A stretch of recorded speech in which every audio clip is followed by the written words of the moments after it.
इस वक्त बड़ी खबर आपको बता रहे हैं शिलांग से लापता हुए सोनम रघुवंशी की अब जो है बरामदगी हो गई है। उत्तर प्रदेश के गाजीपुर में सोनम रघुवंशी मिली है।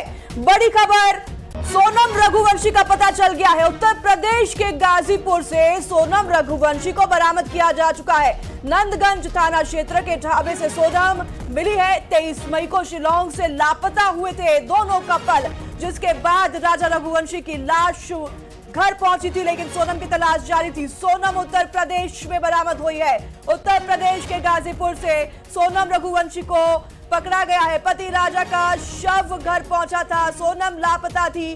बेहद बड़ी खबर शिलांग से इस वक्त के शिलांग से लापता हुए कपल में जो सोनम रघुवंशी, जिसकी लगातार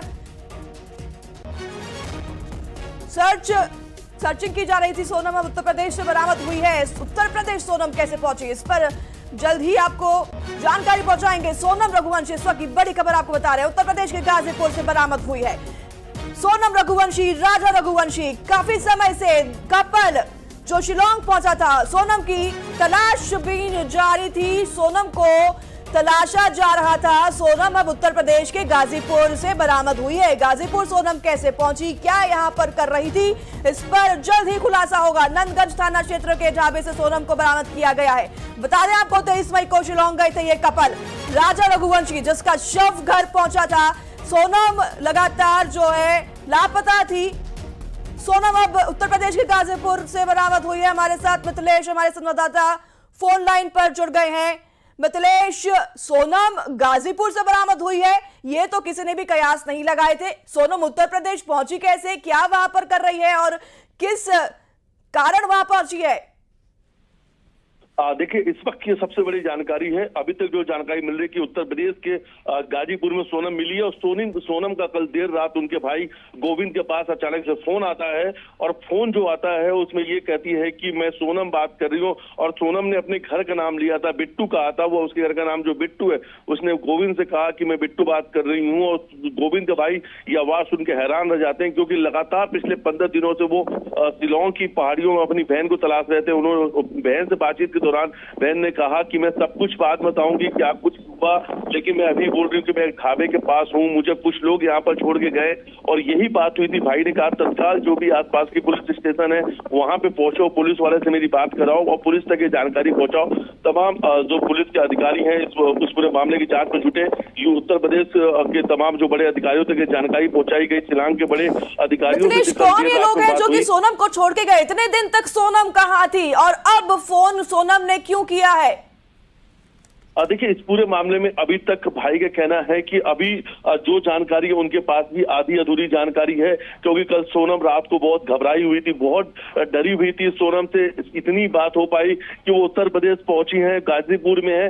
लेकिन सबसे बड़ी बात है कि अचानक से इन 15 दिनों में जब बड़ा सर्च ऑपरेशन चल रहा था, उनके पति की 10 दिनों बाद 2 तारीख को वहां पे लाश मिली थी, और ये भी पुष्टि हुई थी कि इनकी हत्या कर दी गई। उसके बाद से लगातार सोनम का सर्च ऑपरेशन चल रहा था। लेकिन इस बीच में लखनऊ पहुंचना, लखनऊ के गाजीपुर से फोन लगाना और वहां से बताना मैं ठीक हूँ, कई सारे अपने आप में सवाल खड़े करता है। पूरा देश मिथिलेश सोनम के लिए वी वांट जस्टिस के नारे लगा रहा है। सोनम गाजीपुर में है, यहाँ ढाबे से बरामद हुई है। अब तो शक का जो बिना है पूरी तरीके से सोनम पर जाता है कि सोनम यहां कैसे पहुंची और राजा का शव घर कैसे पहुंचा।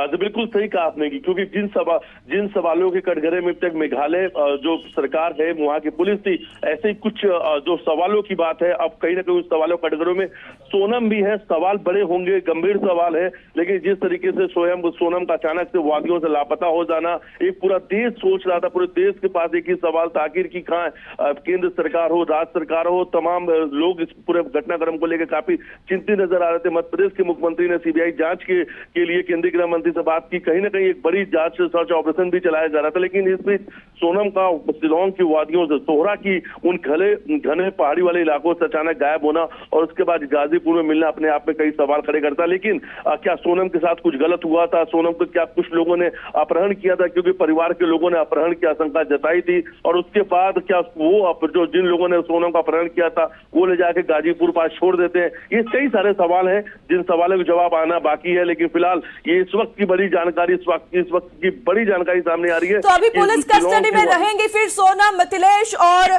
इनसे पूछताछ की जाएगी। तो पूछताछ इस बिना पर भी की जाएगी कि जो भी कांड है, जो भी ये पूरा कार्रवाई होगी, सोनम के ऊपर शक के बिना पर की जाएगी।